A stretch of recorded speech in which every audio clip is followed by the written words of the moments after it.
স্বাগত বন্ধুরা কারিকুরির তরফ থেকে। তোমরা দেখতে পাচ্ছ এখানে আমি একটা ওলকপি নিয়েছি। এই ওলকপিটা আমারই এক পরিচিতের বাড়ির ছাদের টবে হয়েছে, সে আমাকে এটা গিফট করেছে। এখন এই ওলের পাতাগুলোকে আমি বাদ দিয়ে দিচ্ছি। ওলটাকে এবার আমি কেটে নিচ্ছি। বেশ কচি ওল, বাড়িতে হওয়া জিনিসের ব্যাপারই আলাদা। এটা একটা আলাদা আনন্দ, ভালোবাসা সব এর মধ্যে জড়িয়ে থাকে। দেখো, এবার এই ওলটাকে আমি এইভাবে এর খোসাটা ছাড়িয়ে নিচ্ছি।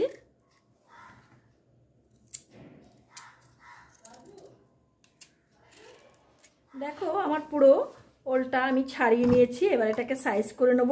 আর এই ওলের সঙ্গে দেওয়ার জন্য আমি 3টে নতুন আলুকে এরকমভাবে ছাড়িয়ে নিয়েছি। এবার দেখো ওলটাকে আমি কীরকমভাবে সাইজ করব সেটা আমি তোমাদেরকে একটু দেখিয়ে দিচ্ছি। দেখো, ওলটা বেশ নরম। আমি এটাকে একটু বড় বড় করেই কাটবো, কারণ আমি এটাকে প্রেসার কুকারে একটা সিটি মেরে নেব। কেননা এখন আমাদের প্রত্যেকেরই হাতে সময় খুব কম, অল্প সময়ের মধ্যে যাতে রান্নাটা হয়ে যায় আমি সেই ব্যবস্থাই করব। আলুগুলোকে আমি সেই ওলকপির মতোই ওই রকম সাইজ করে কেটে নিচ্ছি।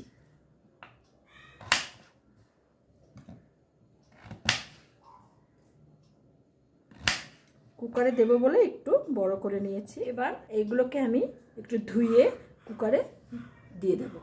বন্ধুরা দেখো, এইদিকে আমি কড়াইটা বসিয়ে দিয়ে গ্যাসের ওভেনটাকে আমি ধরিয়ে দিলাম।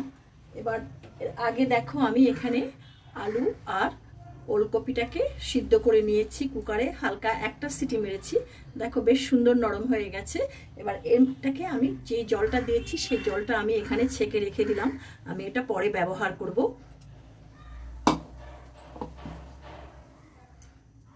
আমার কড়াটা গরম হয়ে গেছে। আমি এই রান্নাটা টোটালি সাদা তেল দিয়ে করব। এতে আমি খুব অল্প তেল ব্যবহার করব। এমনিতেই আমি অল্প তেল ব্যবহার করার চেষ্টা করি। এখানে আমি প্রায় 3 টেবিল চামচ সাদা তেল দিয়ে দিলাম। তেলটা আমার গরম হয়ে গেছে বন্ধুরা। দেখো ধোয়া উঠতে শুরু করেছে। আমি এর মধ্যে 2টো তেজপাতা দিয়ে দিচ্ছি আর একটা শুকনো লঙ্কা আমি এখানে দিয়ে দিলাম।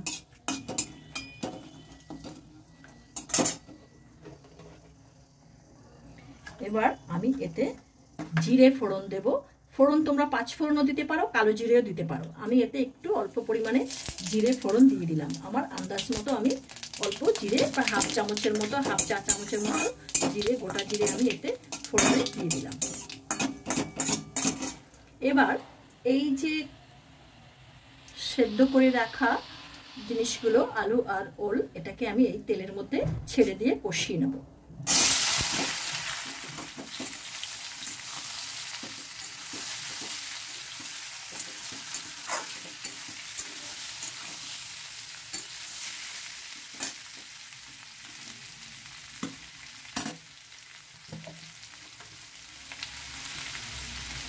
আমি এতে স্বাদ মতো লবণ দিয়ে দিচ্ছি। প্রায় 1.5 চা চামচ লবণ আমি এর মধ্যে দিয়ে দিলাম। তোমরা তোমাদের স্বাদ মতো লবণটা দেবে। এখন দিয়ে দিচ্ছি 1 চা চামচ হলুদ গুঁড়ো, 1 চা চামচ লঙ্কা গুঁড়ো, লাল লঙ্কার গুঁড়ো, 1 চা চামচ ধনে জিরে মেশানো গুঁড়ো। ধনে জিরে মেশানো গুঁড়ো আমি আরেকটু দেবো। আরও একটু 1.5 চা চামচ প্রায় ধনে জিরে মেশানো গুঁড়ো আমি এতে দিয়ে দিলাম। এবার এতে আমি অল্প একটু জল দিয়ে দিচ্ছি যাতে মশলাটা পুড়ে না যায়।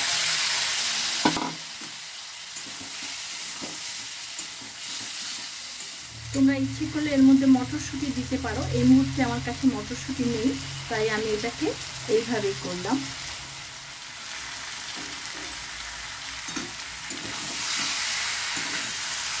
সব আমার ভালো কষানো হয়ে গেছে। তোমরা ইচ্ছে করলে এই রান্নাটা পেঁয়াজ রসুন দিয়েও করতে পারো, কিন্তু আমি এটা নিরামিষ দিনের রান্না হিসাবে এই রান্নাটাকে আমি করছি। নিরামিষ দিনে আমরা এইভাবে এই রান্নাটা করে খেতে পারি। তো এবার আমি এখানে এই বাকি সিদ্ধ করে রাখা বাকি জলটুকু এর মধ্যে দিয়ে দিলাম। এটা আমি আরও জল দেবো। এখানে আমি আরও জল দিয়ে দিলাম। আন্দাজ মতো জলটা তোমরা দেবে। তোমাদের তরকারির পরিমাপ অনুযায়ী তোমরা জলটা দেবে। এটাকে আমি একটু ঝোল ঝোল রাখবো। দেখো বেশ ভালো হয় খেতে। এটা খুব অল্প সময়ের মধ্যে হয়ে যায়। এখন আমাদের হাতে সময় কম, তাই আমরা যত তাড়াতাড়ি আমরা রান্নাটা সেরে ফেলতে পারি সেটাই আমাদের কাছে ভালো। দেখো ঝোলটা আমার খুব সুন্দর ফুটছে। তো এর মধ্যে আমি যেহেতু একটু লঙ্কার পরিমাণ বেশি দিয়েছি, তাই আমি আর এতে কাঁচা লঙ্কা দেবো না। এখন আমার এটা প্রায় হয়ে এসেছে। আমি এতে একটু 1 চা চামচ চিনি দিয়ে দিচ্ছি। একটু মিষ্টি মিষ্টি হলে খেতে বেশ ভালো হয়। চিনিটা তোমরা তোমাদের পছন্দ মতো দেবে। বন্ধুরা, এটা আমি আদা ছাড়া করেছি। এতে আমি 1 চা চামচ ঘি দিয়ে দিচ্ছি। এই রান্নাটা ঘি গরম মশলা দিয়ে আমি করছি। ঘি গরম মশলা দিয়েই করি। এখানে আমি 1 চা চামচ গরম মশলার গুঁড়ো এর মধ্যে দিয়ে দিলাম। অল্প সময়ের মধ্যে হয়ে গেল আমার ওল আলুর তরকারি, নিরামিষ তরকারি। এবার আমি এটাকে নামিয়ে নেব। হয়ে গেল বন্ধুরা অল্প সময়ে ওল আলুর তরকারি। খুব ভালো লাগে এটা খেতে। নিরামিষ দিনে তোমরা এটা করে খাবে। তোমরা তো দেখলে আমি এটাকে কিভাবে করলাম। তো আমার এই ভিডিওটি যদি তোমাদের ভালো লেগে থাকে তাহলে এই ভিডিওটিকে একটা লাইক করো। আর যদি খুব ভালো লেগে থাকে তাহলে অবশ্যই আমার চ্যানেলটিকে সাবস্ক্রাইব করবে, বন্ধু-বান্ধবদের সঙ্গে শেয়ার করবে। আর যারা আমার এই চ্যানেলটিতে নতুন তাদের কাছে আমার একান্ত অনুরোধ, আমার চ্যানেলটিকে সাবস্ক্রাইব করে আমার পাশে থেকো। সাবস্ক্রাইব করার সময় বেল আইকনের অল অপশনটিকে প্রেস করবে, তাহলে আমার পরবর্তী সমস্ত নোটিফিকেশন তোমাদের কাছে সবার আগে চলে যাবে। তোমরা দেখতে থাকো কারিকুরি আগামী দিন তোমাদের জন্য কিনে আসে।